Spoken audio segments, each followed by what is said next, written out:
Hola, buenas tardes a todos. Os doy la bienvenida en nombre de ICEX Alumni. Continuamos con nuestro ciclo de webinarios que estamos dando desde el inicio de la pandemia con el objetivo de seguir formándonos y conociendo pues, nuevos puntos de vista profesionales y también en muchos casos personales. Hoy tenemos con nosotros un webinario de la mano de Montero Aramburu Abogados y de COICO. ¿Vale? Va a ser un webinario colaborativo, vamos a tener a distintos ponentes y el tema principal del que vamos a hablar hoy es contratación internacional y COVID-19, en la que vamos a ver los aspectos legales, fiscales y aduaneros. Primero de todo, quiero agradecer a los ponentes que tenemos hoy pues, su tiempo y disponibilidad y interés, ¿vale? Que han mostrado por participar de la mano de ICEX Alumni y ayudarnos en estos ciclos de webinarios. Y ya, pues sin más dilación, os voy a dar la bienvenida a Isidro del Saz, que es socio director de la Oficina de Madrid. También tenemos con nosotros de Montero Aramburu Abogados. También tenemos con nosotros a Julia Bañales, abogada del Departamento de Derecho Privado de Montero Aramburu Abogados. También tenemos a Ana María Feria, que es abogada del Departamento Tributario. Jorge Sánchez, director del Departamento de Fiscalidad Internacional. Y luego, por parte de la empresa Caico, tenemos a Jesús Amusco, que es representante aduanero, responsable de aduanas y responsable del operador económico autorizado. Bienvenidos y doy paso primero a Isidro. Buenas tardes.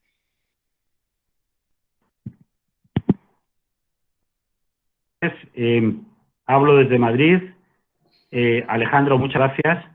Muchas gracias a ICEX Alumni y muchas gracias por estar aquí esta calurosa tarde de junio videoconectados. Desde luego lo vuestro tiene casi tanto más mérito que lo nuestro. Bien, ya que vais a hacer este esfuerzo, vamos a intentar trasladaros algunas consideraciones concretas y prácticas en relación con un tema que siempre ha sido complejo, el tema de la contratación internacional. Como sabéis, la mayoría del partido a lo de la fiscalidad y unido al asunto del COVID-19.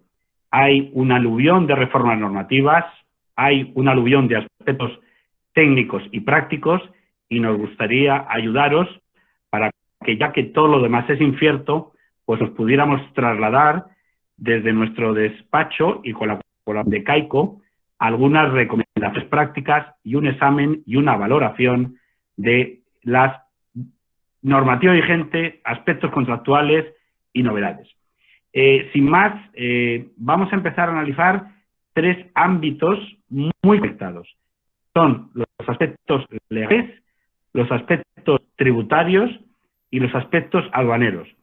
Y para eso, en un tema de tanta actualidad, pues tenéis profesionales con mucha experiencia y a Jesús, que también incorpora una práctica muy importante desde el punto de vista aduanero. Ojalá logremos resolveros dudas más que generaroslas, pero si ya sabéis que nos dedicamos también a esto. Muchas gracias y sin más preámbulo, cedo la palabra.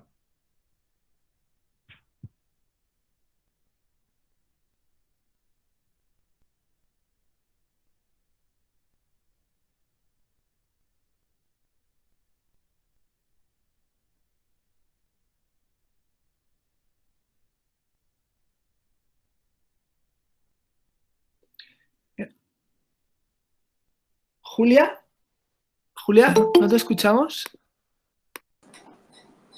¿Qué tal? Buenas.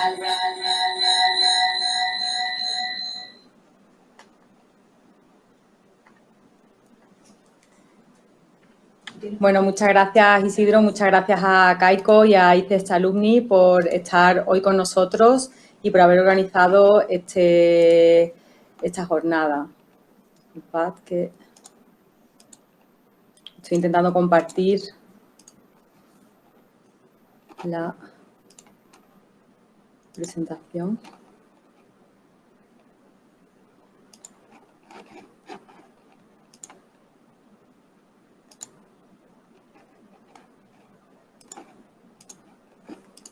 Espérate.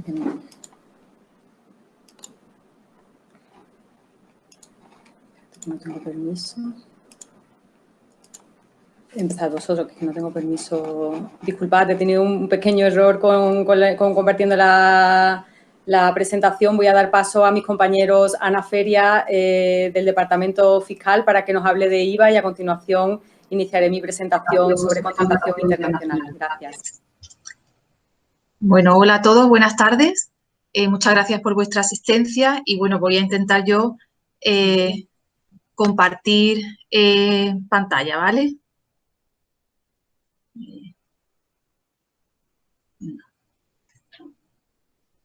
Esto es un poquito más complicado.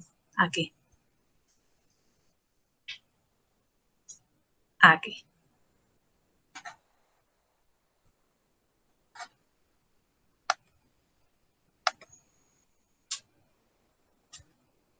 Bueno, ya estamos compartiendo. Bueno, la situación provocada por el COVID-19 ha dado lugar a que las operaciones comerciales no puedan llevarse a cabo con normalidad. Estas operaciones comerciales generalmente habrán estado sujetas a IVA. A continuación, vamos a explicar qué mecanismos prevé la regulación del impuesto ante las modificaciones e imprevistos que pueden surgir en contratos y operaciones comerciales. ¿No se ve la presentación? Pues supuestamente estoy compartiendo. Sí se ve. Disculpa, me dicen que es que no estoy compartiendo. A mí me parece que estoy compartiendo. Sí se ve. Ana, la vemos. Perdón, vale. Entonces, estupendo. Bueno, lo habitual será que las circunstancias que dan lugar a las modificaciones o anulación del contrato tengan lugar cuando ya se haya devengado el IVA, con independencia de que la operación haya estado sujeta no exenta o exenta. Por eso vamos a explicar brevemente los criterios del devengo. La regla general para las entregas intracomunitarias de bienes va a ser que el impuesto se va a devengar cuando los bienes se pongan a disposición del adquirente. Hay una serie de reglas especiales en las que no vamos a entrar, pero sí vamos a mencionar una que es muy habitual, la de los pagos anticipados. En los pagos anticipados, el impuesto se va a devengar en el momento del cobro total o parcial del precio. En el caso de las entregas intracomunitarias de bienes, no aplica esta regla de pagos anticipados y el criterio general va a ser que el impuesto se va a devengar el día 15 del mes siguiente a aquel en que se inicie el transporte, aunque si la fecha de la emisión de la factura es anterior, se producirá en este momento el devengo del impuesto. Hay una regla especial para las operaciones de tracto sucesivo y continuado, que generalmente va a ser de forma en la fecha de exigibilidad del precio, y cuando esta exigibilidad fuese superior a un mes o no se hubiese pactado, se devengará mensualmente. En el caso de las exportaciones, el devengo se va a producir en el momento de la puesta a disposición de los bienes o en el momento de producirse el pago anticipado, pues resulta también de aplicación esta regla especial. En las prestaciones de servicios, el impuesto se va a devengar con carácter general cuando se ejecute el servicio o en el momento del pago anticipado, porque también resulta de aplicación esta regla. Otra regla especial que es muy habitual es para las operaciones de tracto sucesivo o continuado. En estos casos, el impuesto se va a devengar en el momento de la exigibilidad del precio y cuando no se haya pactado exigibilidad o ésta sea superior a un año, el impuesto se devengará el 31 de diciembre de cada año. En el caso de las adquisiciones intracomunitarias de bienes, el impuesto se va a devengar en el momento de la puesta a disposición de los bienes en correlación con los criterios de devengo para las entregas intracomunitarias de bienes y no aplica la regla de los pagos anticipados. Pues bien, una vez establecido cuándo se produce el devengo del impuesto, vamos a concretar qué hacer ante las circunstancias modificativas de las operaciones que tienen lugar después de este. El COVID-19 ha puesto de manifiesto una serie de problemas de la ejecución de los contratos que van a dar lugar a circunstancias modificativas. Por ejemplo, la concesión de descuentos una vez producida la operación, la cancelación de servicio o la anulación de contratos, la devolución de mercancías o que se hayan producido impagos tanto de la cuota como de la base de la contraprestación de la operación Pues porque el cliente no puede hacer frente al pago de la misma. En estos casos nos preguntaríamos, ¿debo ingresar el IVA? ¿Puedo recuperarlo si ya lo he ingresado? ¿Va a ser un coste para mí entonces este IVA o no? Pues bien, en la medida en que el IVA es un impuesto que grava el consumo,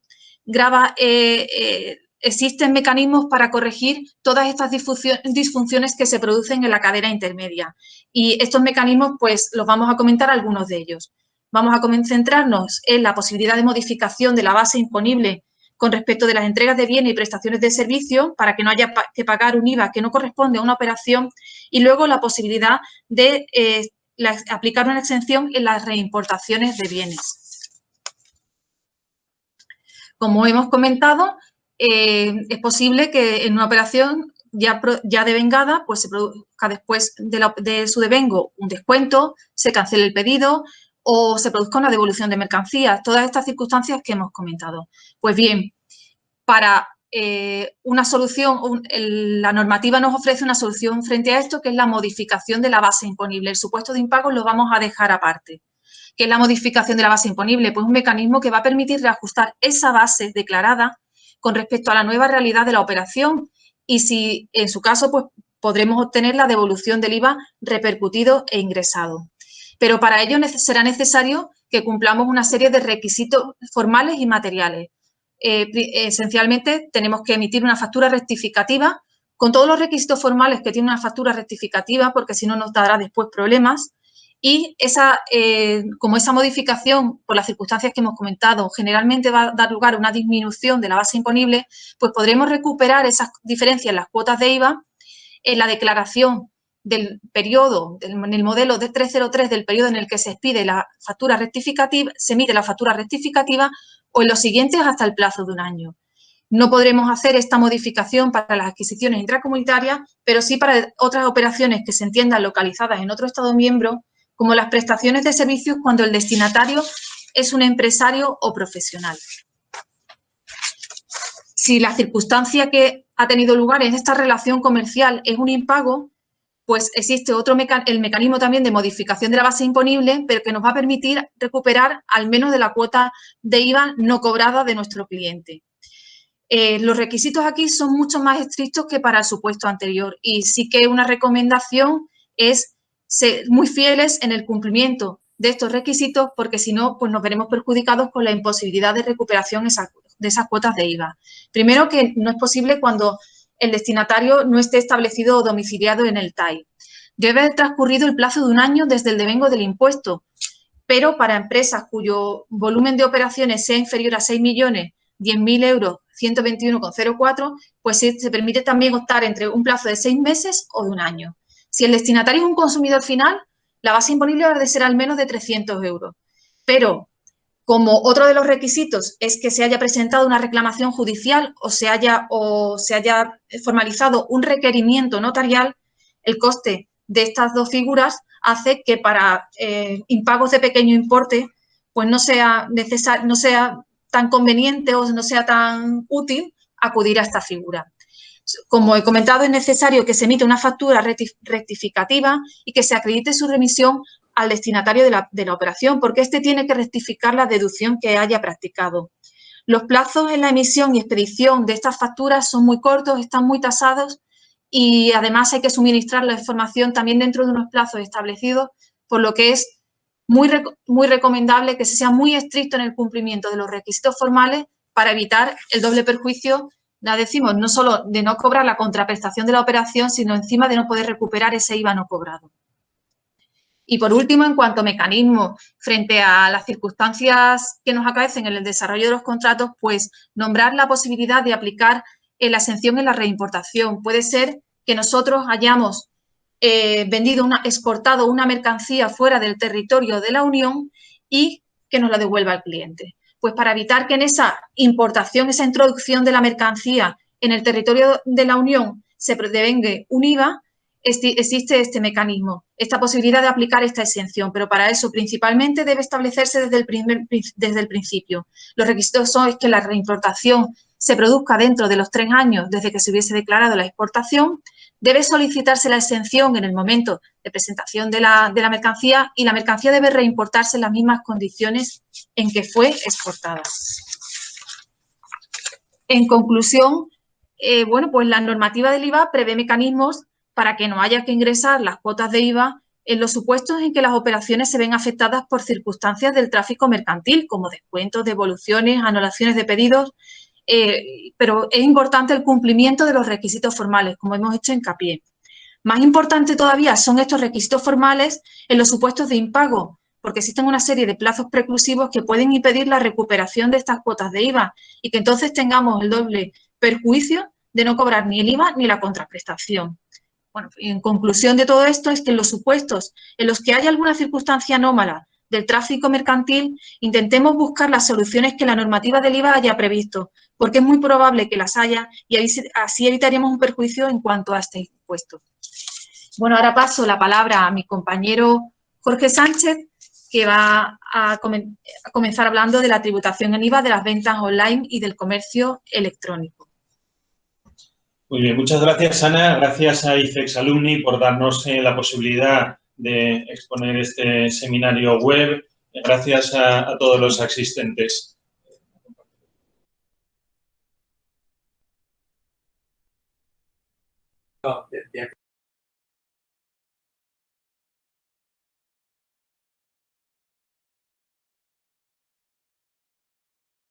Jorge, no se te escucha.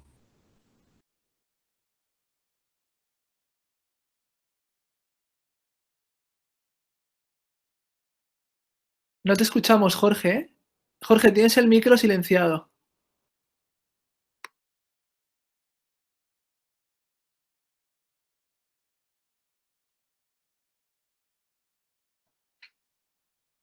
Jorge, tienes el micro bloqueado. No te escuchamos. Ahora. ¿No se me ha escuchado al principio? Bueno. Cuando coloquialmente hablamos de comercio electrónico o de e-commerce, nos referimos a todas aquellas operaciones de entrega de artículos o de prestación de servicios en las que se utiliza Internet como canal de comunicación entre proveedor y cliente y que tienen en común que no hay un desplazamiento del comprador a las instalaciones del vendedor. Sin embargo, y si coloquialmente pues, se utiliza el mismo concepto para unas operaciones u otras, desde el punto de vista técnico y a efectos de IVA, el tratamiento es muy distinto según la operación sea calificada como una entrega de bienes o como una prestación de servicios, puesto que unas y otras tienen criterios de devengo de IVA distintos. Existen regímenes especiales de tributación diferentes y cuando quienes intervienen en la operación están en países distintos, también hay reglas de localización especiales. De modo que la operación podrá estar sujeta a IVA en un país u otro, en sede del vendedor o en el país del cliente. La existencia de reglas especiales en el IVA para este tipo de operaciones no es algo nuevo, ni muchísimo menos, sino que existe desde hace al menos 20 años para las prestaciones de servicios y en el caso de las entregas de bienes, pues desde la primera directiva de IVA de 1977. La normativa de IVA para esta clase de operaciones va modificándose continuamente y a medida que la economía digital avanza y sustituye ya a la economía tradicional en algunos ámbitos. Continuamente surgen nuevas operaciones de este tipo y es necesario, desde el punto de vista de la tributación y de las formalidades a cumplir, pues adaptarse a ellas y también simplificar el tratamiento y la gestión de las mismas y que, pues, en definitiva, que el IVA no constituya un obstáculo que haga más difícil el operar en el mercado. Aquí en esta diapositiva pues hacemos referencia a varias de las normativas, de las directivas de la Unión Europea que han sido aprobadas y han entrado en vigor en los últimos tiempos o bien lo harán. Como digo, pues todas ellas permiten que la tributación vaya adaptándose a las circunstancias de este tipo de operaciones y también que se simplifiquen y que se dé seguridad y que se ataje el fraude que existe pues en ocasiones en el impuesto sobre el valor añadido. Vamos a hablar, en primer lugar, de prestaciones de servicios, de los servicios prestados por vía electrónica. Después hablaremos de las entregas de bienes.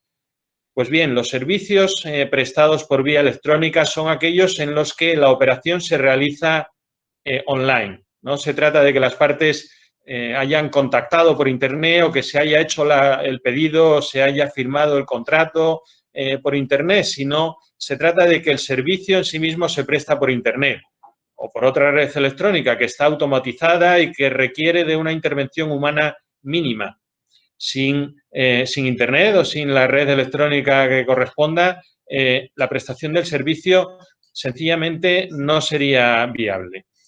Y tanto la normativa comunitaria como la ley del IVA española definen este tipo de servicios e incluyen una lista abierta de operaciones englobadas en este concepto. Lista abierta en la medida en la que, como decía antes, pues la economía va avanzando y continuamente surgen nuevas operaciones. Ejemplos de las mismas, los ven en estas diapositivas que hemos preparado. Pueden ser el alojamiento de sitios web, el suministro de espacio en línea, el suministro en línea de espacio de disco, de memoria, por ejemplo, a través de Dropbox, no sé, el acceso, la descarga de programas informáticos, el suministro de imágenes, la suscripción a periódicos en línea, el uso de un motor de búsqueda, el acceso, la descarga de música, de películas, de melodías, de juegos, etcétera. Se trata de servicios prestados sin intervención humana y a través de la tecnología de la información. También la enseñanza, pero únicamente cuando es puramente enseñanza online y no enseñanza en remoto. Este tipo de formación que estamos impartiendo ahora, pues no sería un servicio prestado por vía electrónica, por más que la transmisión se haga por Internet, pero es una enseñanza prestada en remoto. Ana, pasamos a explicar las reglas de localización de estos servicios prestados por vía electrónica. Perfecto, gracias.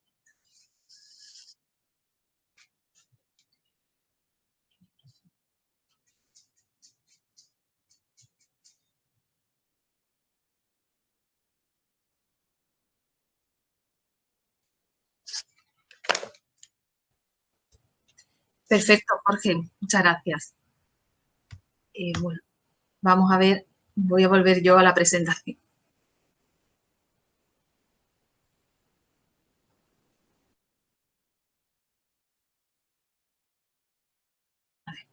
Bueno, pues una vez definido qué es un servicio electrónico, vamos a comentar los criterios de dónde se entiende localizado ese servicio, es decir, las reglas de localización. ¿Y por qué es importante esto? Pues porque va a determinar en qué país de la Unión Europea o país tercero va a tributar, qué IVA va a llevar y qué obligaciones formales vamos a tener que cumplir. Las reglas de localización van a ser diferentes en función de que el destinatario sea un empresario o sea un particular. Si el destinatario es un empresario, el servicio se va a localizar donde radique la sede de su actividad económica, siempre que los servicios tengan como destinatarios dicha sede, es decir, se va a aplicar la regla general. Normalmente en estos casos va a suponer que ese destinatario va a aplicar la inversión del sujeto pasivo en su país de establecimiento. Las reglas son diferentes cuando el destinatario es un particular. Antes existía, en los casos en los que el destinatario era un particular, tributaba en origen, es decir, tributaba donde el prestador del servicio estaba localizado, lo que provocó movimientos de empresas hacia países con tipos impositivos más bajos.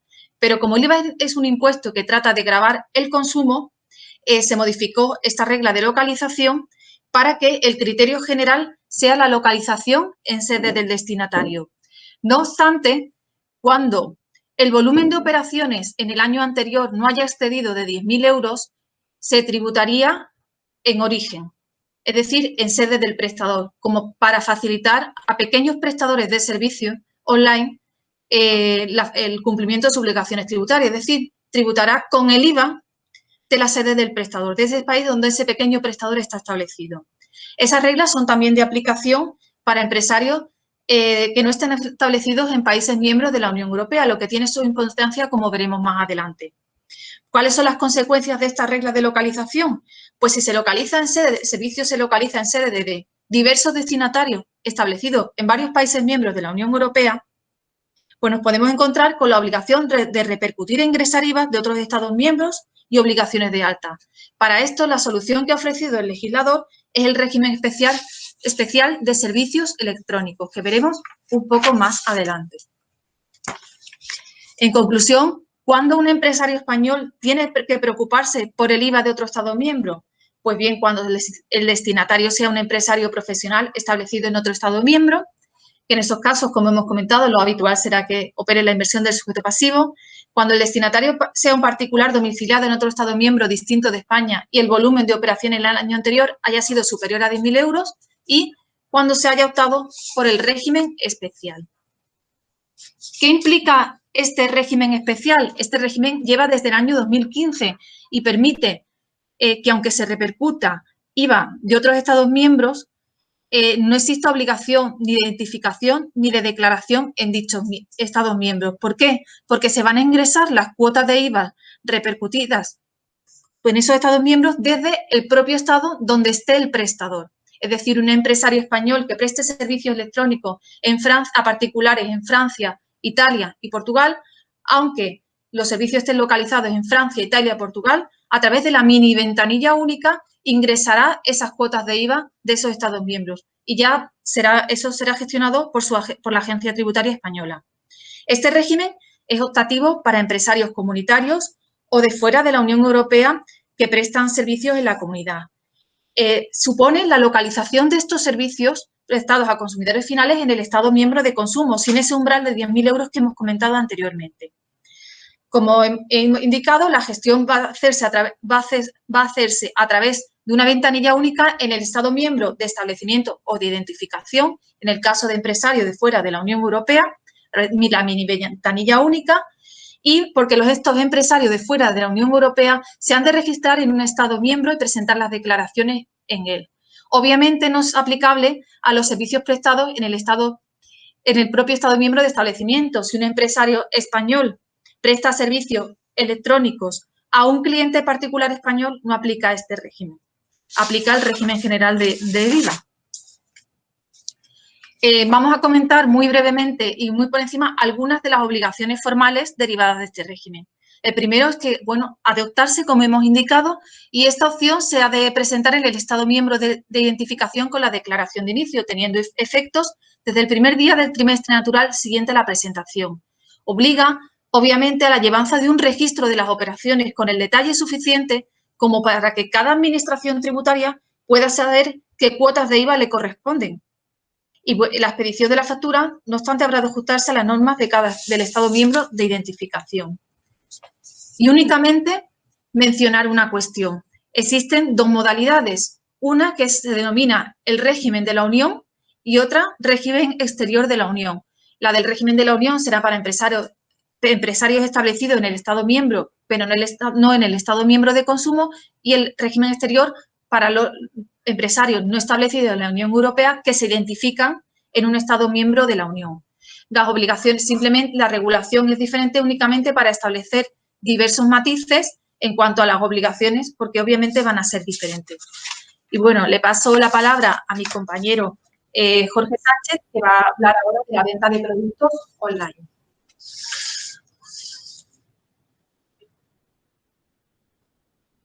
Sigue compartiendo.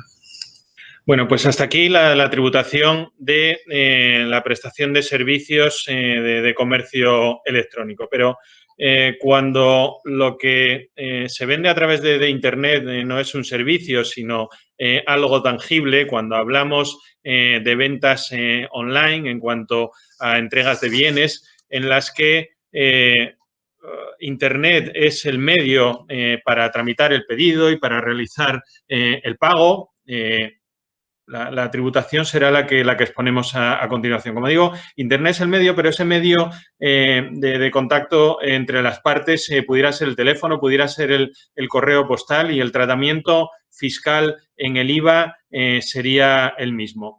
La principal cuestión que se plantea en estas operaciones en materia de IVA es dónde se entiende producida la transacción. En el país de origen, en el país en el que se encuentra el empresario o en el lugar en el que está el cliente. Y esta cuestión viene determinada esencialmente en base a dos variables. La primera es si el cliente destinatario de la mercancía es un empresario o profesional, o por el contrario es un consumidor final. Y en segundo lugar, si ese cliente está localizado en España, está en otro territorio de la Unión Europea o está en un país tercero fuera de la Unión Europea. Entendido como territorio tercero, pues también Canarias, Ceuta y Melilla y todos aquellos lugares fuera del territorio aduanero comunitario. Pues bien, decíamos que el tratamiento sería distinto en función de si el cliente destinatario es un empresario o profesional o un consumidor final. Cuando la venta online se realiza a empresarios, si la entrega de la mercancía tiene lugar en España, pues esto constituirá una venta interior que generalmente estará sujeta a IVA, y el vendedor tendrá la obligación de repercutir IVA, salvo que resulte de aplicación alguna exención. Cuando la entrega tiene destino un tercer estado, generalmente hablaremos de una exportación y que estará exenta de IVA.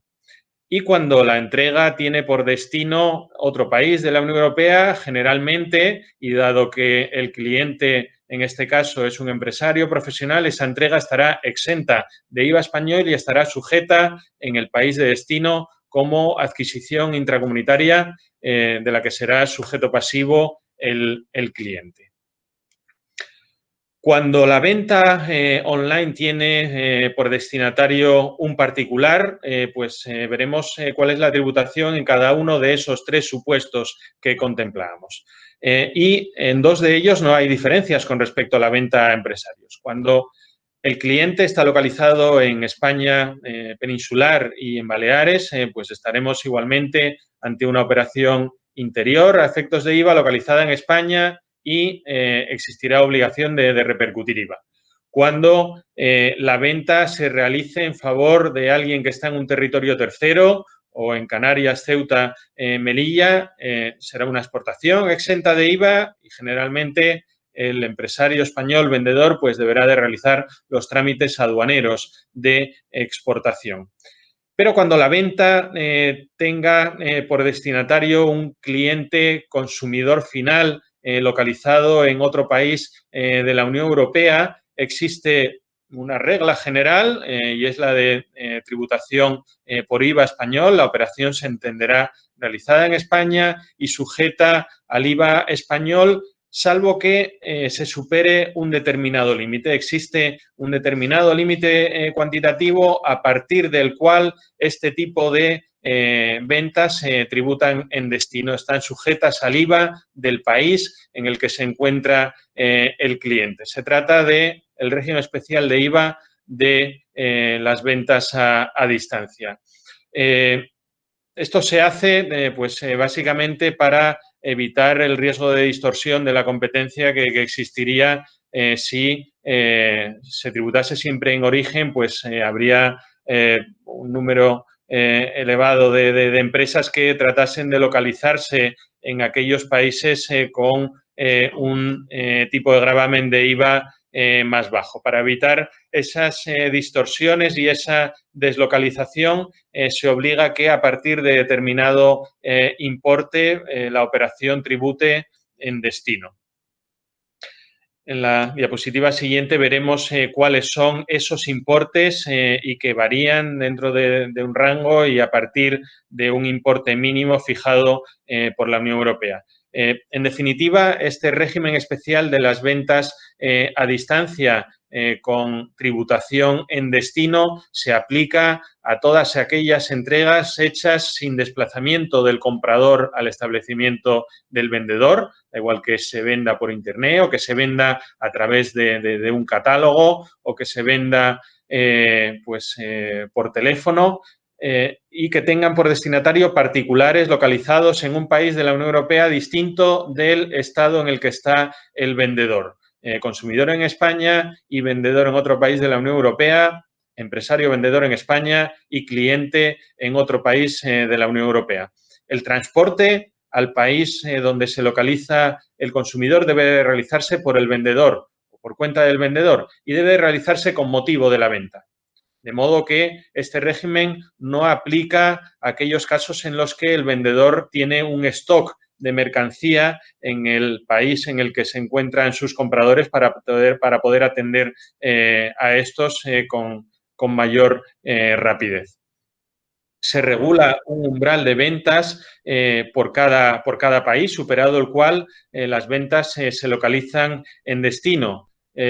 Y este régimen especial no se aplica a determinados bienes, se aplica a la generalidad de las mercancías, pero no se aplica a algunos, como los medios de transporte nuevos. Cuando alguien compra un coche nuevo por internet, eso generalmente ya tributa en destino.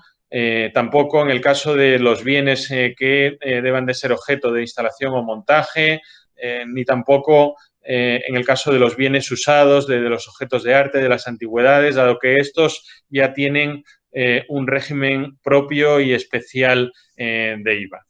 ¿Cuáles son los umbrales? ¿Cuáles son los importes a partir de los cuales es obligado aplicar el IVA del país en el que se encuentra el consumidor destinatario de la entrega? Pues la Unión Europea ha fijado un importe mínimo y es 35.000 euros, a partir del cual, y salvo que el país no haya fijado un importe superior, como ven que ocurre en el caso de algunos países como Alemania, los Países Bajos o Luxemburgo, que han fijado ese importe en 100.000, el resto, la práctica totalidad, está en 35.000. Hasta el límite, cuando el empresario español es el que está vendiendo, pues hasta el límite fijado en función del país, hasta que se alcance ese límite, existe obligación de repercutir IVA español. A partir del límite existe obligación de repercutir IVA del país de destino, salvo que el empresario español haya optado por aplicar el régimen especial de ventas a distancia con un país concreto y desde el primer euro de sus ventas. Cabe optar por repercutir el IVA de destino desde la primera venta y para todas ellas, con independencia de cuál sea el límite. Esta opción, que debe de justificarse ante la Unión Europea y ante la agencia tributaria, y debe de reiterarse cada 2 años, exige que se justifique que las entregas han sido debidamente declaradas en el país de destino y que se ha ingresado el IVA correspondiente. Este régimen, que es el vigente a día de hoy, pues va a ser modificado, como Ana nos va a explicar ahora. ¿Se me oye?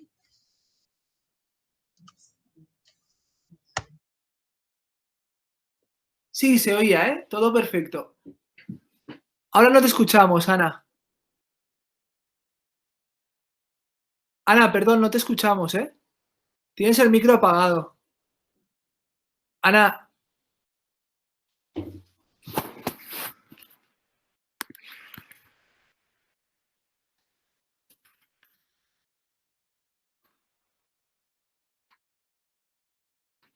Ana, hola, perdona.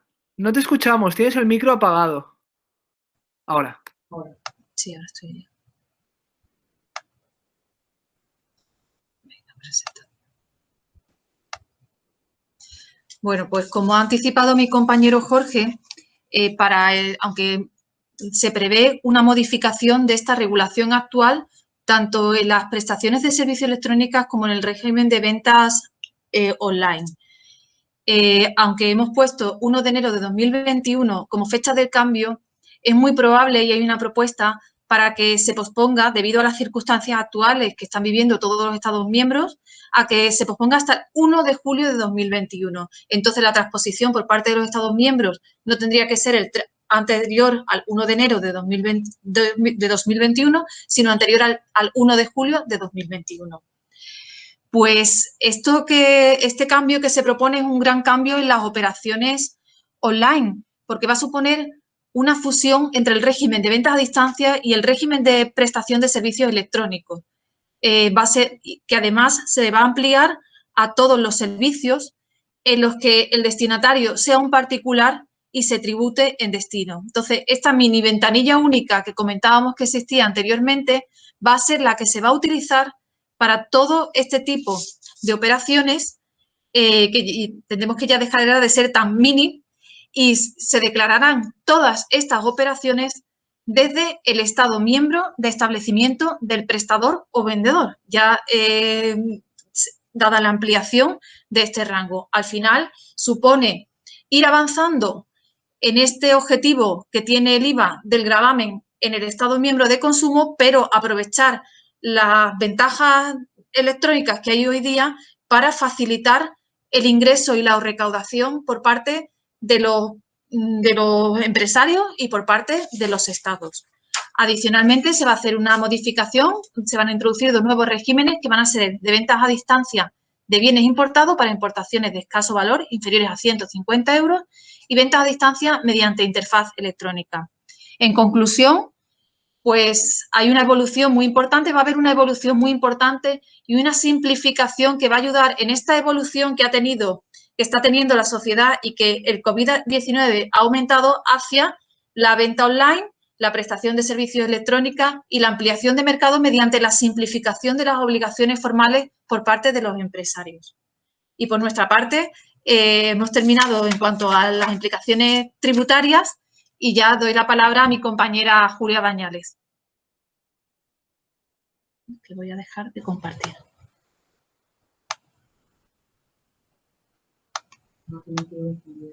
Dejar de compartir. Bueno, con independencia de que el turno de preguntas se haya estructurado y demos respuesta a todas las cuestiones que se planteen al final de la jornada, el que quiera puede ir planteando las preguntas que tenga a través del chat. Tenemos respuesta a todas ellas al final.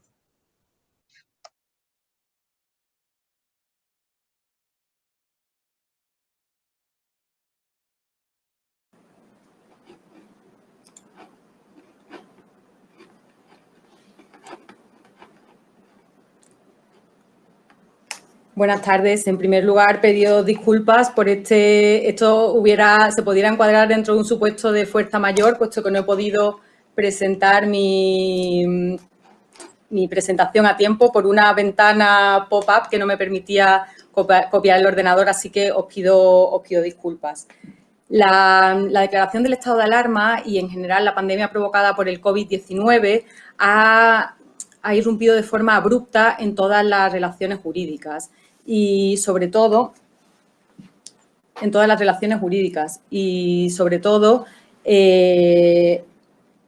ha establecido una serie de problemas en los contratos pendientes de ejecución y, sobre todo, en los contratos de tracto sucesivo.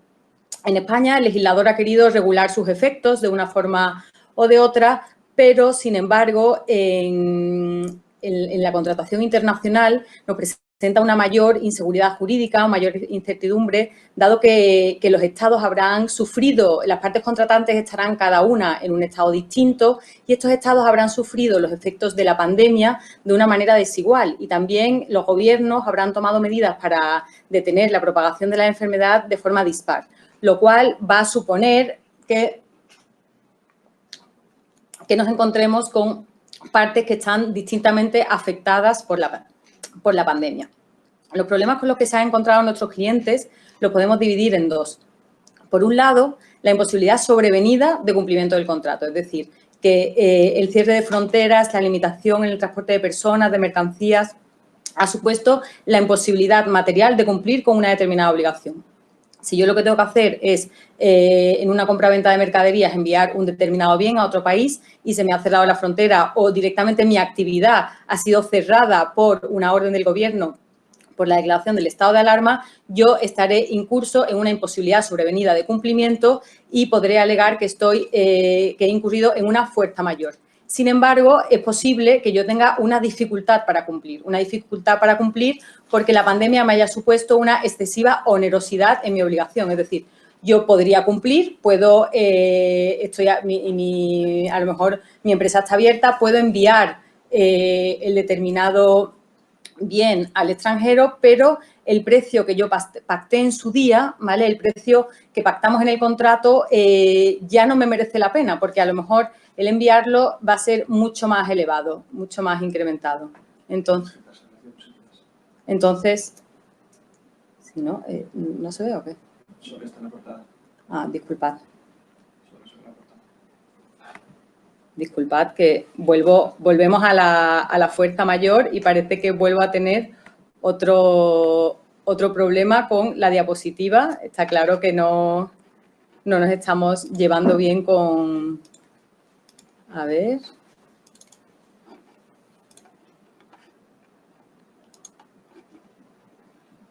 A ver.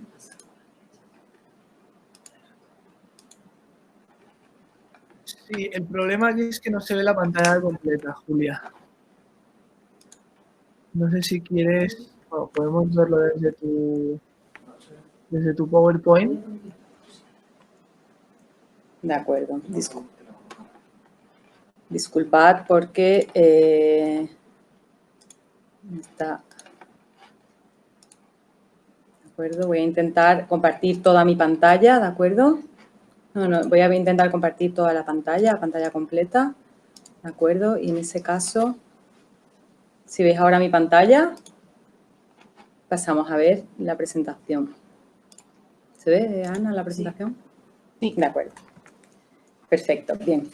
Bueno, esperemos, disculpad por todos estos inconvenientes técnicos. Nos estamos acostumbrando a esta vía telemática de presentación que, aunque como podríamos asimilar a esta excesiva onerosidad en el contrato, pues salvamos las dificultades y estamos encantados de seguir explicándolas. Esa excesiva onerosidad hará que se haya producido un desequilibrio, bien porque a mí me cuesta mucho más dinero, me resulta mucho más oneroso cumplir con la prestación que lo que se estableció al inicio, porque los costes de transporte sean mucho más caros, o bien porque esté en el lado contrario, porque el valor de lo que yo reciba va a ser muy inferior a lo que se pactó en su día. Este tipo de situaciones se suelen corregir mediante la invocación de una cláusula que es la denominada cláusula rebus sic stantibus, que es una cláusula que está implícita en los contratos sinalagmáticos y que en la contratación anglosajona se suele denominar como cláusula de hardship, ¿de acuerdo? Yo no tengo ninguna duda de que la pandemia COVID-19, que es un hecho totalmente extraordinario y ha irrumpido de forma imprevisible e inevitable en todos los contratos, pueda ser ese efecto que ambas figuras necesitan, ¿no? Tanto la fuerza mayor como la excesiva onerosidad. Habrá que ver cuál es la consecuencia en el contrato, si la suspensión, la modificación o la resolución, siempre teniendo muy de cerca que en la contratación internacional lo que impera es el principio de favor negoti, que se llama, que es el principio de conservación de los contratos, en virtud del cual el contrato vincula a las partes, bien tanto en situaciones ordinarias como extraordinarias. Por lo tanto, debemos tener en cuenta que tanto los tribunales arbitrales como jurisdiccionales siempre tenderán a conservar ese contrato. Pero ¿cómo puedo saber qué efectos tiene esta imposibilidad de cumplir o esta excesiva onerosidad por la pandemia de COVID-19 en mi contrato? ¿Cuáles son los efectos en mi contrato? Pues bien, lo primero que habrá que hacer es acudir al contrato y analizar si estos supuestos están expresamente recogidos y las partes han pactado previamente las consecuencias de un hecho extraordinario que escapa a su control. En segundo lugar, si las partes no han pactado nada, las partes no han decidido nada sobre este hecho, habrá que acudir a determinar cuál es la ley aplicable al contrato y tras ella, pues entonces verificar qué prevé el ordenamiento jurídico en concreto para esos supuestos. ¿Cuáles son las cláusulas tipo que encontramos en este tipo de contratos? Pues las cláusulas tipo que encontramos son las cláusulas de fuerza mayor, Esta es la cláusula más habitual, ¿de acuerdo? La cláusula de fuerza mayor es la más habitual y lo que suele hacer es describir ese evento de fuerza mayor.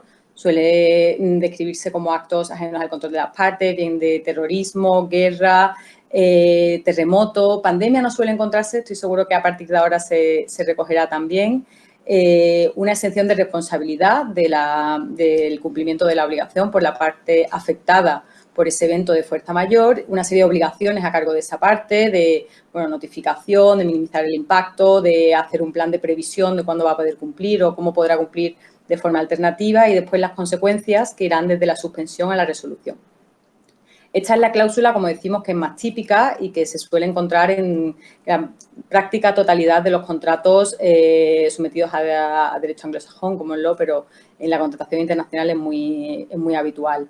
Menos habitual serán las cláusulas de excesiva onerosidad o hardship, que no tienen por qué estar descritas como tal. Simplemente lo que pueden hacer es cláusulas que prevean cómo se van a regular esos desequilibrios que se puedan producir en el contrato, bien porque la prestación de una de las partes se incremente con el tiempo, bien porque el precio de la materia prima de la mercancía que está vendiendo pues suba, se pueden establecer una serie de parámetros objetivos para que se nove el contrato, también se puede prever la designación de un experto independiente para que se revise después de un determinado tiempo el contrato y se ajuste en caso de que exista desequilibrio.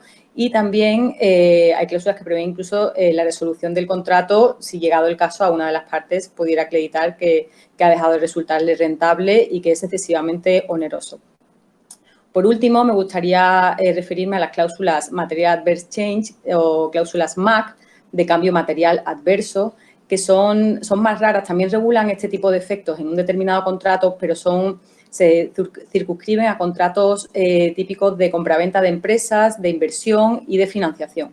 Son contratos en los que normalmente transcurre un periodo de tiempo desde que se suscribe el contrato y se establecen las condiciones hasta que el mismo se formaliza o llega a su fin. Entonces, lo que regulan las partes es el efecto que pudiera tener un cambio muy adverso en el estado financiero de la empresa target o la empresa, digamos que la empresa que es la prestamista en la financiación, ¿vale? La parte acreditada, en virtud del cual su estado financiero se vieran gravemente dañados, ¿no? Lo que hacen es gestionar y distribuir el riesgo inherente al negocio jurídico, ¿vale? Y, por lo tanto, la parte afectada podrá desde resolverlo como una cláusula de vencimiento anticipado en los contratos de financiación o novarlo reduciendo el precio de compraventa o reduciendo las condiciones en las cuales se planteó inicialmente la inversión.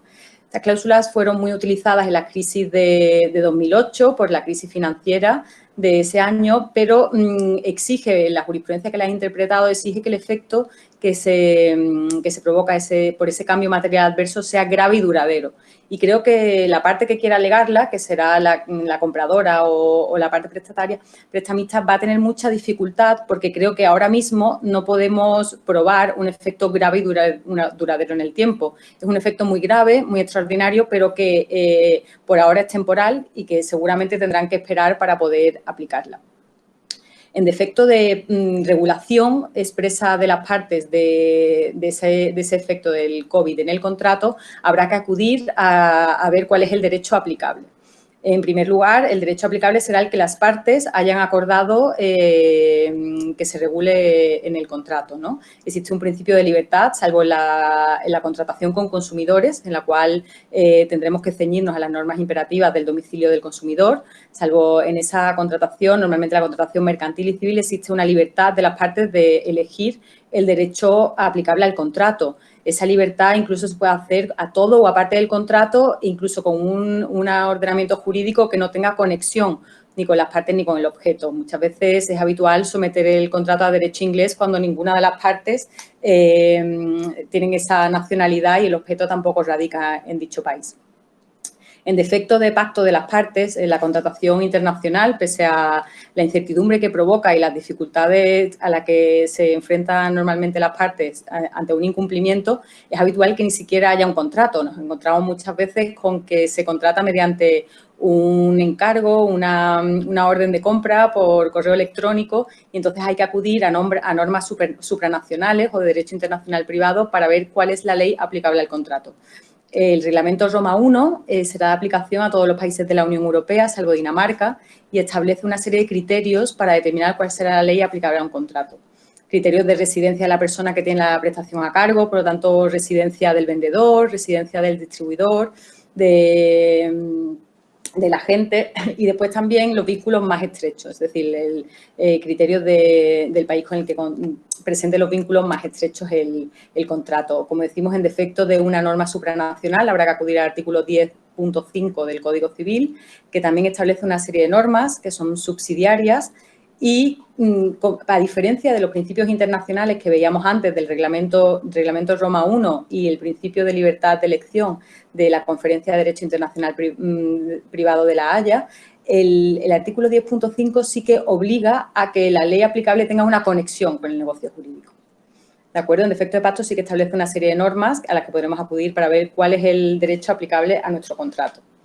Si las dos partes son nacionales de estados que hayan ratificado el Convenio de Viena de 1980, resultará de aplicación la Convención de Naciones Unidas sobre los contratos internacionales de compraventa de mercaderías. ¿De acuerdo? También será de aplicación esta convención cuando el derecho internacional privado dirija al derecho de una parte que también haya ratificado el tratado. Existe una serie de materias que están incluidas y no se consideran mercancías, con lo cual debemos como la electricidad, los buques, habrá que analizarlas para ver que nuestra mercancía está incluida dentro de resulta de aplicación esta convención. Y esta convención sí que regula la fuerza mayor de forma expresa, ¿vale? Esta convención es de aplicación a las partes, salvo que la excluyan expresamente. Sí que regula la fuerza mayor, como la ausencia de responsabilidad de la parte obligada a cumplir una obligación concreta por un hecho que sea imprevisible o inevitable. Prevé la suspensión del contrato durante el tiempo que dure el impedimento. Esto es muy importante porque hace referencia a lo que os comentaba antes, de que en el derecho internacional siempre va a existir una voluntad de conservación del contrato. Por lo tanto, toda la normativa va a ir direccionada a que el contrato no se resuelva, ¿de acuerdo? Lo que se aboga es porque se suspenda durante el tiempo que dure el impedimento. Pero eso sí, la parte afectada por esa fuerza mayor tiene que notificar a la otra parte y si no notifica podrá incurrir en la obligación de abonar daños y perjuicios. También prevé en el artículo 73 la obligación del comprador de admitir un retraso en la entrega de mercancías cuando el plazo para la entrega no sea esencial y cuando sea un plazo razonable. Los principios internacionales, digamos que tienen vocación de unificar el derecho de contratación internacional, que son los principios UNIDROIT de contratos comerciales internacionales, elaborados por el Instituto de Derecho Mercantil de la ONU y los principios de derecho europeo de la contratación, aunque no son vinculantes para las partes, salvo que éstas así lo digan expresamente en el contrato, sí que se suelen utilizar, ¿de acuerdo? Se suelen utilizar como criterios interpretativos en arbitrajes internacionales y también nuestro Tribunal Supremo los ha utilizado para resolver supuestos en los que se invoca la cláusula rebus sic stantibus. Por lo tanto, habrá que, en defecto de pacto entre las partes, también nos servirán de utilidad para determinar las obligaciones de las partes. La fuerza mayor y la cláusula rebus sic stantibus, de excesiva onerosidad o hardship, se regula tanto en los principios UNIDROIT como en los principios de derecho europeo de la contratación.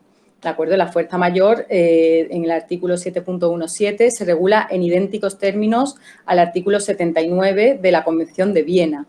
Y la cláusula rebus se establece como una excesiva onerosidad del contrato. Aquí es interesante que se establece un principio de obligatoriedad del contrato, ¿de acuerdo? El contrato es obligatorio para las partes y las partes deben de cumplirlo, incluso si es más oneroso de lo que inicialmente estaba previsto. Lo que sí se permite es que cuando sea excesivamente oneroso, es decir, que haya un desequilibrio excesivo, bien por el coste de la prestación o por la disminución del valor, entonces sí que se podrá invocar esta cláusula y pedir la renegociación de los términos del contrato. Eso sí, siempre que el riesgo no lo haya asumido una de las partes en el contrato. Los principios de derecho contractual europeo lo recogen igualmente, con una única diferencia en la cláusula rebus, que es el cambio de circunstancias, lo regula como cambio de circunstancias y va un poco más allá que los principios UNIDROIT y lo que establece es una obligación de las partes de negociar esa adaptación del contrato a la nueva situación. y en el caso en el que las partes no lleguen a un acuerdo y tengan que acudir a los tribunales para que el juez tome una decisión, el juez podrá penalizar a la parte que se negó en su día a negociar el contrato. En el derecho civil continental sí que se regula la doctrina de la fuerza mayor y de la excesiva onerosidad, y todos los países de Europa continental así lo tienen regulado. He recogido en la presentación algunos ejemplos como Alemania, Francia e Italia, que tienen, estos 3 países tienen reguladas ambas figuras en su Código Civil, ¿de acuerdo? La cláusula de Francia, por ejemplo, de fuerza mayor va más allá y establece cuáles son los efectos de la fuerza mayor. Y por un lado, digamos que alega la temporalidad de la fuerza mayor cuando esa causa sea temporal y la resolución del contrato cuando la causa de fuerza mayor sea definitiva. Contrariamente, los países de tradición de common law no tienen reguladas estas figuras en sus sistemas jurídicos y normalmente habrá que estar a lo que establezca el contrato. Por lo tanto, si nuestra ley aplicable van a ser la de algunos de estos países, que son Inglaterra, Estados Unidos, Australia, debemos ser muy cautos a la hora de regular todas estas cláusulas, porque después nos va a resultar muy difícil alegar la fuerza mayor. ¿De acuerdo? Existe la teoría de los acts of God, que son los actos de guerra, etcétera, y la frustración del contrato, pero siempre irán a la imposibilidad material de cumplir cuando sea, por ejemplo, la destrucción de la cosa y no a una impracticabilidad, ¿no? A una excesiva onerosidad. En Estados Unidos tampoco existe esa fuerza mayor y recogía únicamente una excepción en la compraventa de mercancías en los estados donde se aplica el Código de Comercio Uniforme, en la cual se permite una impracticalidad, que vendría a, digamos, a asemejarse a la excesiva onerosidad. Por lo tanto, a la vista del análisis realizado, podemos concluir que la fuerza mayor y la cláusula rebus sic stantibus, o de excesiva onerosidad, o hardship, o cambio de circunstancias, ya que adquiere diversas formas, son cláusulas totalmente excepcionales al principio de pacta sunt servanda o favor negoti que impera en el derecho internacional, de la contratación internacional. Entendemos que la pandemia actual, o al menos ese es mi criterio, cumple con el requisito de ser una situación que es sobrevenida, que es imprevisible y que además es irresistible, con lo cual las partes no habrían podido hacer nada para preverla y para evitarla. Pero la situación de pandemia por sí sola no va a determinar una automática exoneración de la responsabilidad de la parte de cumplir con su obligación en el contrato. Será necesario probar que existe una relación de causalidad entre la pandemia, entre el COVID-19 y esa imposibilidad de cumplimiento o excesiva onerosidad. También es importante tener en cuenta que esa fuerza mayor solo afectará a las obligaciones de entregar una cosa o realizar una prestación en virtud del principio de que el género nunca perece. Es decir, no podemos decir que no podemos pagar una cantidad de dinero. En este caso, pues, si no tenemos liquidez, deberá acudirse a procedimientos de insolvencia, pero en ningún caso aplicar la fuerza mayor, a no ser que sea puntual por un cierre de entidades bancarias. Igualmente, la excesiva onerosidad habrá de realizarse en el caso concreto y siempre que el contrato ya no haya atribuido el riesgo a ninguna de las partes. Y una consulta que siempre se suele realizar es, y mientras estoy en curso en un evento de fuerza mayor o en una situación de excesiva onerosidad, ¿qué hago? ¿Sigo cumpliendo con mi contrato o dejo de cumplir? Pues habrá que analizar el caso concreto y a ver en qué términos está redactado el contrato. Pero lo normal es que se suspenda ante un evento de fuerza mayor, pero, sin embargo, en la excesiva onerosidad, desde mi punto de vista, habrá que seguir cumpliendo hasta que exista un acuerdo entre las partes de renegociar el contrato o una decisión judicial, porque si no podemos incurrir en penalizaciones, o al menos, si no se va a cumplir, tomar las medidas oportunas para evitar penalizaciones futuras. Las recomendaciones que puedo daros a raíz de lo anterior es en los contratos que se encuentren en vigor, pues si estamos incursos en un supuesto de fuerza mayor o de excesiva onerosidad, hay que notificar cuanto antes a la otra parte. Incluso si primero se notifica la fuerza mayor y luego a posteriori se hace un plan de cómo vamos a cumplir o cómo vamos a paliar sus efectos. Porque, como hemos visto, en la práctica totalidad de ordenamientos supranacionales se penaliza a la parte por no hacer esa comunicación y se le obliga a pagar los daños y perjuicios que la ausencia de comunicación haya causado. También recomendamos actuar de forma diligente para evitar para minimizar ese impacto de la fuerza mayor. No puedo quedarme sentado porque ya no puedo cumplir. Debería de acreditar posteriormente que yo he hecho todo lo posible para minimizar el impacto, para buscar alternativas de cumplimiento, porque eso siempre ante los tribunales, si no llegamos a un acuerdo con la otra parte, pues siempre hará minorar nuestro impacto por esa fuerza mayor. Y, por último, negociar de buena fe una solución. Incluso aunque estemos en la parte no afectada, siempre intentar negociar y no romper las negociaciones, porque eso también puede acarrear penalizaciones. En los contratos futuros es muy importante establecer un marco jurídico claro, porque siempre la contratación internacional crea incertidumbre e inseguridad jurídica, por lo tanto, es importante que la ley aplicable y el fuero estén previamente determinadas. Es bueno que se regule también, como hemos visto, la fuerza mayor y la excesiva onerosidad, sobre todo cuando no estamos en un ámbito de contratos de derecho contractual europeo o de derecho civil, sino en common law, porque no se regula precisamente estas figuras en esos ordenamientos. Después, regular muy bien el impacto de la pandemia, porque si firmamos un contrato hoy, esta pandemia ya habrá perdido el carácter de ser imprevisible y quizás no sea un obstáculo para poder alegar la fuerza mayor en el futuro. Mecanismos de desistimiento unilateral. ¿Por qué? Porque, como hemos visto, se establece un principio de conservación del contrato y los tribunales siempre van a tender a dato no se resuelva. Con lo cual, si nosotros creemos que la prestación es esencial, fecha límite sobre la cual no podemos esperar, y si esa parte no va a cumplir, necesitamos resolver para contratar a otra persona que lo haga, es muy importante ponerlo en el contrato, ese mecanismo de salida del contrato, y también determinar que ese término o ese plazo es esencial, porque si no, como veremos, los instrumentos internacionales siempre permiten esa suspensión temporal o esa obligatoriedad de ceder un poco si la entrega de la mercancía se demora. Y, por último, establecer métodos alternativos de solución de controversias a la vista de la enorme litigiosidad que va a crear la pandemia del COVID, en la manera en que ha incidido en casi todas las relaciones jurídicas, para agilizar así una solución a las disputas de las partes que no se puedan resolver. La jurisdicción competente a la que nos tendremos que ir si no llegamos a un acuerdo, pues será la que establezca las partes en el contrato, y si no, habrá que irnos a instrumentos internacionales para determinar dónde está el tribunal competente del determinado litigio. Y aquí os pongo cuáles son las normas, y si queréis, como seguramente me habré cedido mucho de tiempo, lo vemos en las preguntas. Y ya, muchísimas gracias a todos, y de nuevo disculpad las molestias que haya causado con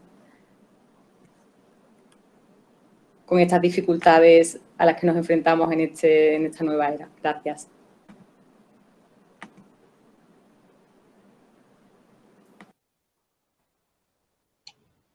Buenas tardes a todos.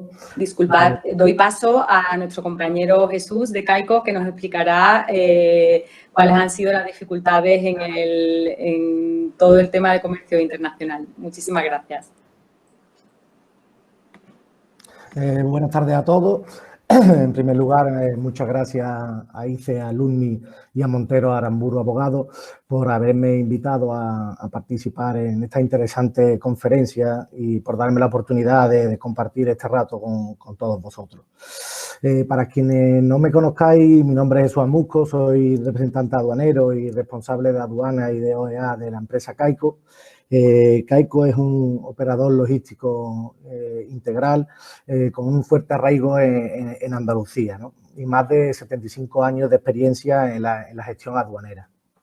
Además, somos empresa OEA y tenemos despacho centralizado nacional.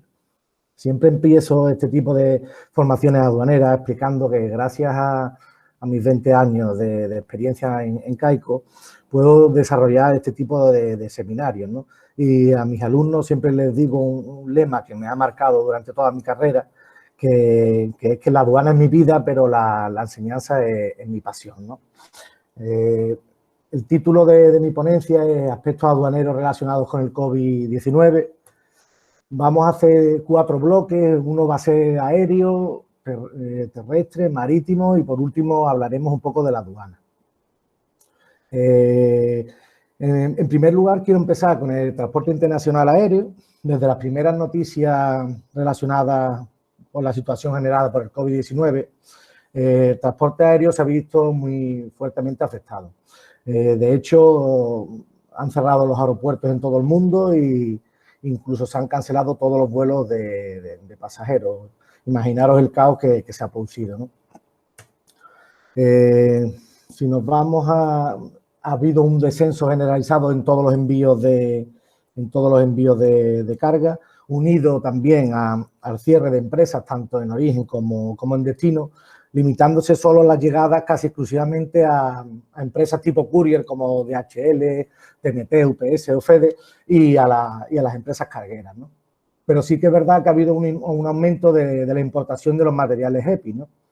Sí que es verdad que hay empresas que se dedican a suministrar este tipo de productos y han aumentado sus importaciones, pero también ha habido empresas que la han importado para proteger a sus trabajadores, incluso algunas con fines comerciales o lucrativos, ¿no? Si hablamos de la exportación, se ha visto también muy afectada al disponerse solo de aviones cargueros cuyas tarifas son mucho más elevadas que las de los aviones de pasajeros, como es lógico, pues, y una constante fluctuación de los precios, con garantías en el precio final solo en el momento de hacer la reserva, pues algunas compañías han existido muchas penalizaciones por las cancelaciones de la reserva realizadas, ¿vale? El elevado importe también de las tarifas, unido a una cantidad limitada de vuelos cargueros y a la frecuencia que también se ha disminuido, pues todo esto ha causado una gran dificultad a la hora de poder cotizar a nuestros clientes y que esas cotizaciones no las afecten los clientes y que podamos enviar envíos de exportación, ¿vale? Debido también a esa disminución de vuelos de salida y de llegada, como es lógico, pues las operaciones de handling que son empresas que atienden a la gran mayoría de las compañías aéreas, pues han reducido también sus horarios de aceptación y entrega de mercancías y, como es lógico, pues han limitado mucho la operativa. Si nos vamos al segundo bloque, que sería el transporte internacional marítimo, si nos vamos a la importación, actualmente se están operando con normalidad tanto en los puertos de carga como de destino. Al principio tuvimos muchísimos problemas, sobre todo con China, y sí que es verdad que todavía a día de hoy pues siguen algunos servicios suspendiéndose, cancelación de escalas, desviación de algunos tráficos, pero poco a poco esperemos que se irá normalizando un poco todo, ¿no? Destacaría pues la alta demanda en los meses de abril, mayo y previsiblemente en este de junio, así como la reducción de la actividad en China a final de enero y la primera quincena de febrero, debido también al Año Nuevo chino y a la ampliación del periodo vacacional debido al COVID-19. Un problema importante que hemos tenido los operadores es la tardanza en llegar a los certificados de origen preferenciales de muchos países, por la problemática antes expuesta que hemos tenido con los aviones, ¿no? Por consiguiente, el aumento de los impuestos a pagar a la hora de importar algunas mercancías si no te acogías a despachos provisionales, ¿no? Para ello, o bien un agente de aduana como Caico o bien los propios importadores tenían que depositar una garantía bancaria en la aduana para poder hacer esos despachos provisionales sin la documentación original, tenerla en nuestro poder, ¿no? Al igual también que con los BL, con los documentos de transporte marítimo. Muchos clientes han optado por la opción de emitir telerelease y para no incurrir en demoras ni ocupaciones en los puertos españoles y tampoco demorar las entregas de las mercancías con sus correspondientes problemas anexos como la falta de stock de las materias primas por parte de los importadores y sobre todo también el incumplimiento de los plazos de entrega con sus prejuicios económicos correspondientes. Si nos vamos a la exportación marítima, en cuanto a la exportación, pues los precios se están manteniendo por ahora, aunque esto no significa que de cara a un futuro puede que las navieras pidan algún tipo de recargo. De hecho, por ejemplo, algunas navieras o consolidadoras de carga marítimo, como consecuencia de las diferentes inversiones que que han tenido que realizar por los últimos acontecimientos, pues están anunciando que empezarán a aplicar una serie de recargos. Por ejemplo, hay un recargo nuevo que se llama EIS, que se aplicaría para los servicios de grupaje, tanto de import como de export, y de hecho algunas ya lo han empezado a aplicar a partir del 1 de junio de este mes, y sí que es verdad que se prorrogará pues hasta nuevo aviso. También muy importante ha sido la falta de equipos, ¿no? de contenedores, ¿no? Es cierto que al principio de la pandemia pues faltaban, pues las empresas estaban cargando ante la incertidumbre del futuro, querían sacar todo lo posible, ante posibles cierres de empresas también, o de puertos o de aduanas, pero parece ser que ya se ha estabilizado todo un poco, ¿no? El gran problema que ha habido en la exportación marítima es la bajada, por desgracia, del volumen de exportaciones. Si nos vamos al camión, pues el camión pues también ha estado muy afectado por el virus. Principalmente el mayor problema ha sido la poca disponibilidad de camiones que hemos tenido como consecuencia directa de una subida general también de los precios. Aunque ha bajado el precio del gasóleo, que es un dato muy curioso, o sea, que baja el gasóleo pero suben los precios, es un poco alucinante, ¿no? Pero esta circunstancia en ocasiones ha provocado tener que bajar camiones vacíos de Europa para poder cargar, pagando casi el doble de lo que pagas habitualmente por dar servicio a clientes, y no te puedes permitir el lujo de perder a ningún cliente, ¿no? ¿Qué ha pasado? Pues hay mucho camión parado, no están dando servicio debido a cierres de empresas de transporte, debido por desgracia, a los ERTE, reducciones de plantilla, la bajada de la actividad general de la industria en toda Europa. Existe un miedo generalizado de los conductores europeos a moverse por otros países. Y en parte los entiendo, ¿no? Sobre todo por aquellos que han sido duramente golpeados con el COVID, como por ejemplo ha sido, por desgracia, nuestro país, ¿no? Estos prefieren realizar cargas para destinos más seguros, incluso a veces renunciando a servicios mucho y muy rentables, pero en esta ocasión se antepone la salud al aspecto económico. En Andalucía, pues, ¿qué ha pasado en Andalucía? Pues dentro de España, Andalucía es la más perjudicada en cuanto a la disponibilidad de camiones, por dos motivos que siempre han existido, pero ahora se han agravado. El primero, geográfico. Nos encontramos en el sur de la península y no tenemos muchas regiones de paso, y como otras regiones de España, y eso dificulta, ¿no? El segundo es que también somos una región principalmente exportadora de productos alimentarios.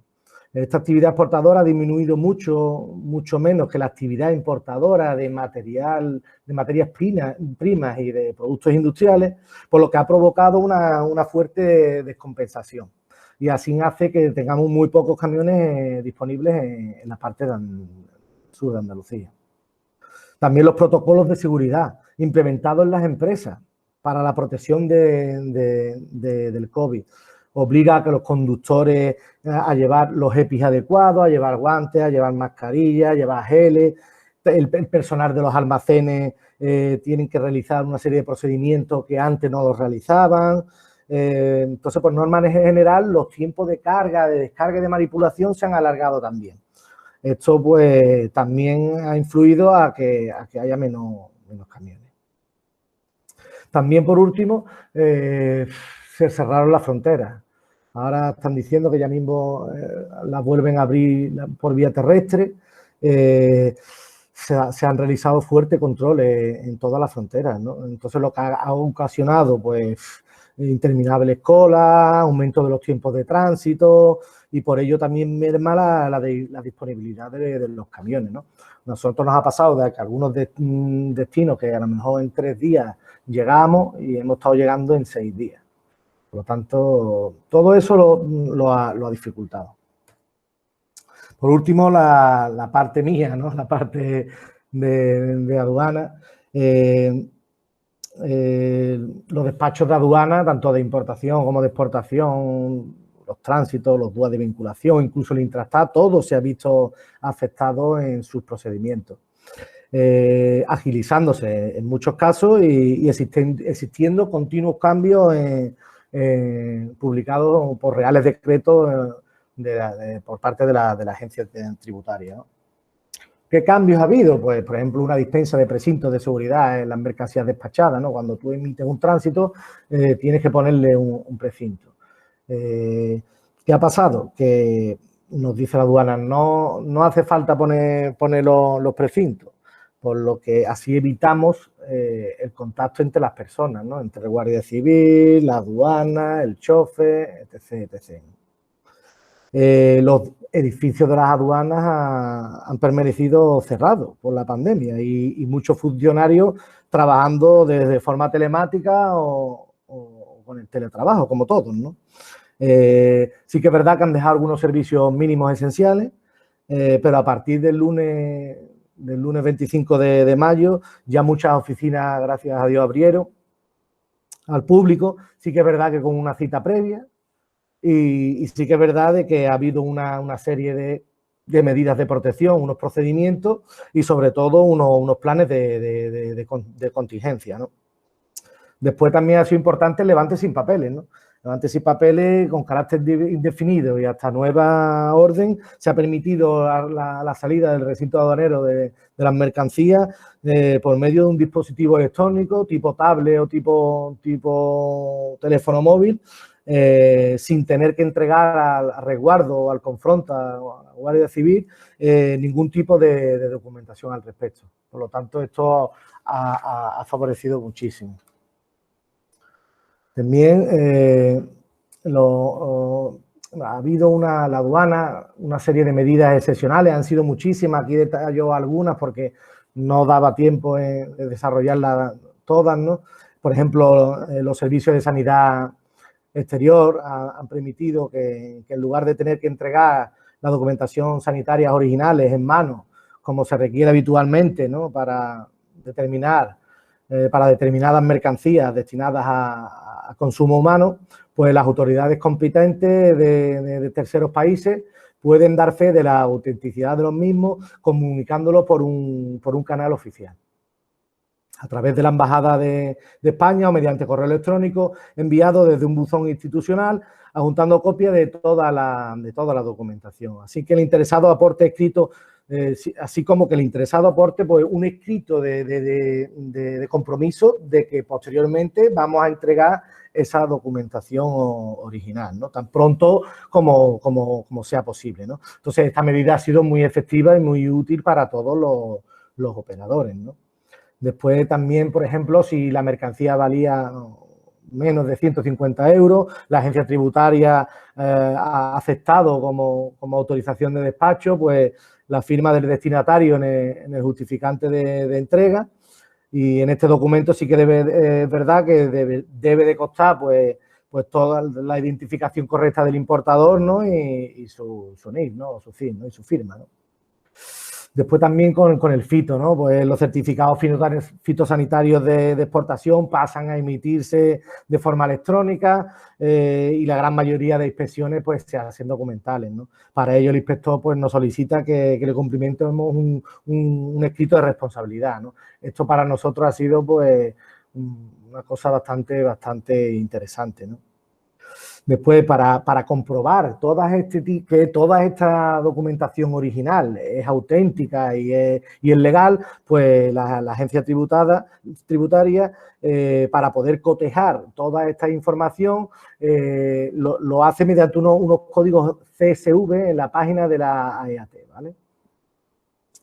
También una medida que se ha sacado es, en un principio, la licencia de exportación para todos los EPI, cuya vigencia finalizó el pasado 25 de mayo. Es decir, a partir ya del 26 de mayo ya no se requiere la presentación de la misma para la exportación fuera de la Unión Europea, ¿no? Este reglamento, lógicamente, tuvo como objetivo garantizar un suministro adecuado en la Unión Europea de todos estos EPI tan necesarios para prevenir también una mayor propagación del coronavirus durante la crisis sanitaria, ¿no?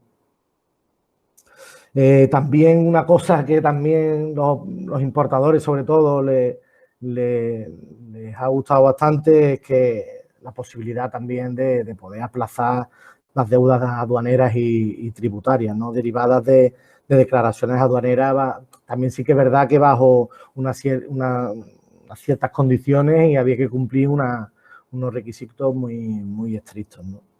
Y por último, pues la firma de los Eurunos, ¿no? Firma de los Eurunos se ha autorizado a hacerlo también vía telemática, no tener que ir a la aduana a firmar y sellar un documento. Y esto ha facilitado mucho las certificaciones en materia de origen, ¿no? Por último, pues como habéis podido comprobar, la COVID-19 pues ha afectado muchísimo a nuestro sector. No obstante, mi sensación es que la situación comienza a estabilizarse y que debemos ser muy positivos respecto al futuro, porque se están poniendo los medios y estamos sabiendo reaccionar a tiempo, ¿no? Valga de ejemplo mi empresa Caico, las medidas correctoras que hemos adaptado en nuestro departamento, por ejemplo, pues revisar la tesorería, intentar aumentar los márgenes de todos los servicios, optimizar todos los gastos, animar a los compañeros y que estén tranquilos. Más que nunca hemos estado todos muy unidos como un equipo. Intentar no perder ningún cliente, eso es prioritario, e intentar también aumentar los servicios que ofrecemos, ¿no? Por mi parte, nada más, agradecer nuevamente la oportunidad de haber podido compartir esta experiencia con vosotros y que sepáis que estoy a vuestra entera disposición por si tenéis cualquier duda o queréis profundizar en algún tema. Ahí tenéis mis datos, mi correo, mi móvil y demás. Y nada, que muchas gracias a todos y un fuerte abrazo.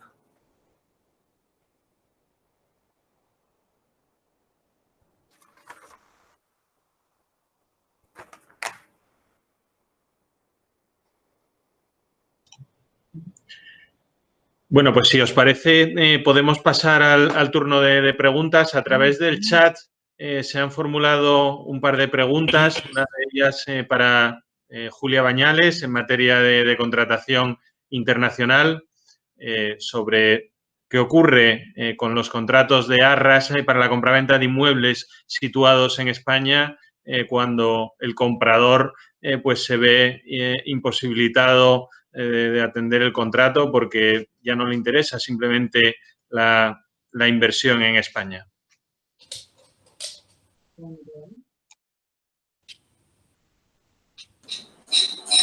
Muy bien, muchas gracias. Muchas gracias, Mateo, por tu pregunta y a la respuesta indicarte. Pues mira, varias cuestiones sobre la compraventa. Me ha gustado la pregunta porque creo que se han puesto sobre la mesa varias cuestiones interesantes.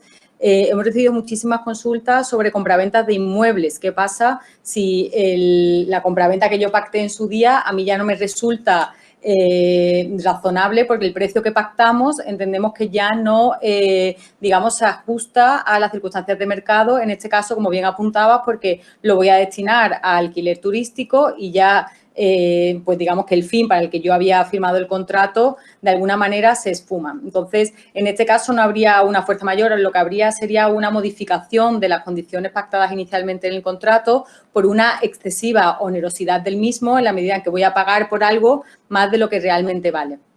Por lo tanto, se podría renegociar con la otra parte o en defecto, digamos, de acuerdo, podríamos acudir a los tribunales. Mi opinión, ¿cuál es? Mi opinión personal, que por cierto, que siempre en derecho nunca es blanco, nada es blanco o negro. Pues mi opinión es que estamos en un supuesto en el que el contrato de arras penitenciales que prevé el Código Civil, entiendo que al ser un bien inmueble, si no habéis pactado nada, la ley aplicable sería la ley española. Estas arras penitenciales son una excepción al cumplimiento del contrato y ya prevé, ese contrato prevé la posibilidad de que tú te desistas del contrato y digamos que la indemnización está ya previamente determinada. La indemnización sería esas arras que tú pierdes en el momento en el que firmas el contrato o arras que el vendedor debe devolver duplicadas en el caso de que sea este el que se desista.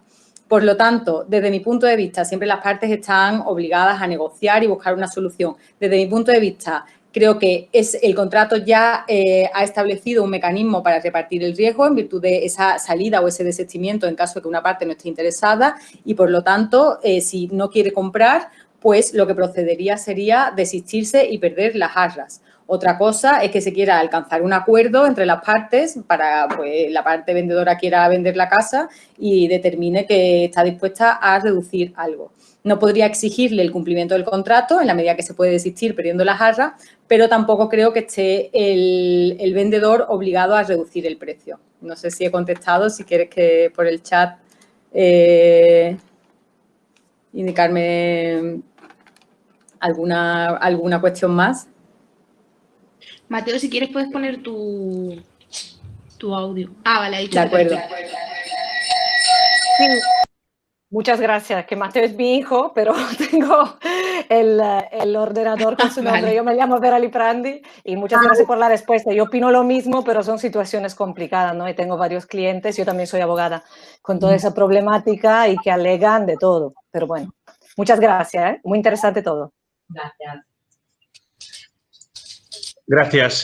Tenemos una segunda pregunta, doble a su vez, que nos traslada Romina, quien es agente comercial, y nos pregunta si hay algún tipo de cambios. Entiendo que en la normativa aplicable a los contratos de agencia internacional.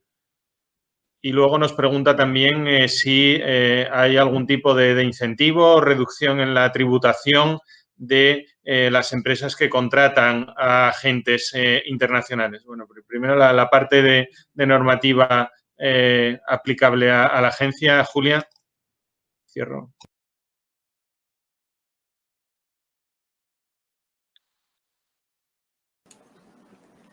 De acuerdo, muchas gracias, Romina. Gracias por tu pregunta y gracias por decir que resides en Argentina. Muchísimas gracias por seguirnos desde Argentina.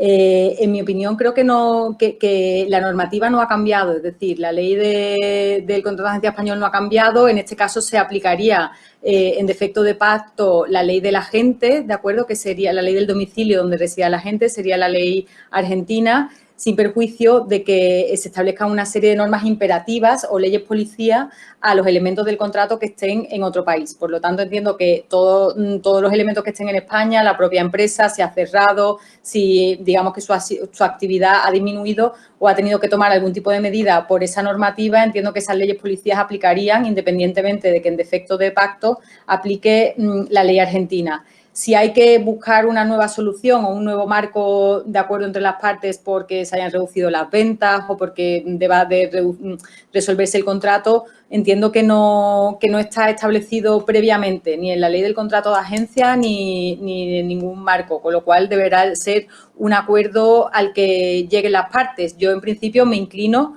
porque hay una obligación de cumplir con lo inicialmente pactado. Es decir, si se pactan unas comisiones, entiendo que hay que cumplirlas y que no podemos alegar esta situación para reducir esas comisiones, ¿no? Y que si queremos reducirlas, pues tendremos que ir a un procedimiento judicial alegando en este caso sería esta excesiva onerosidad en virtud del cual el contrato ha perdido el equilibrio inicialmente pactado. Pero entiendo que por OPLEGE, por imperativo legal, no deberían cambiarse, sino que habría que negociarse y acudir en su caso a un procedimiento, estando en todo caso al contrato. No sé si he respondido a tu pregunta.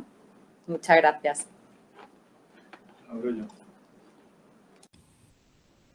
Gracias, Julia. Nos pregunta Romina, además, si existe algún tipo de modificación en la tributación de las empresas españolas que contratan a agentes internacionales. La respuesta es que no ha existido ni se prevé actualmente que exista ningún tipo de reducción impositiva o rebaja o incentivos para tratar de combatir las consecuencias económicas negativas que ha generado la crisis o tratar de ayudar a reflotar a las empresas. Ha existido una suspensión en los plazos de declaración y en los plazos de ingreso de obligaciones tributarias, pero que únicamente ha afectado a trabajadores autónomos y a pequeñas empresas y, en cualquier caso, ha consistido en un aplazamiento y, en ningún caso, en una condonación de deuda o en una rebaja de su importe. No tenemos ninguna otra pregunta registrada a través del chat. No sé si alguien quiere formular alguna otra. Vale, bueno, parece que no hay más preguntas. Entonces, no sé si queréis aclarar algo más. Si no, pues iríamos cerrando la sesión. Y nada, sobre todo daros las gracias por haber participado y por haber dado la sesión, que la verdad ha sido muy interesante y ha tenido varios participantes, y espero que podamos volver a contar con vosotros en otra ocasión. Encantados de participar de nuevo. Muchas gracias a todos y decir que si hay alguien que está interesado en tener la presentación o en contactar con alguno de los ponentes, pues puede dirigirse a ICEX Alumni y estaremos encantados de facilitarles esos materiales o de resolver cualquier otra pregunta que se les plantee o resolver cualquier duda. Estamos a su entera disposición. Muchas gracias a todos.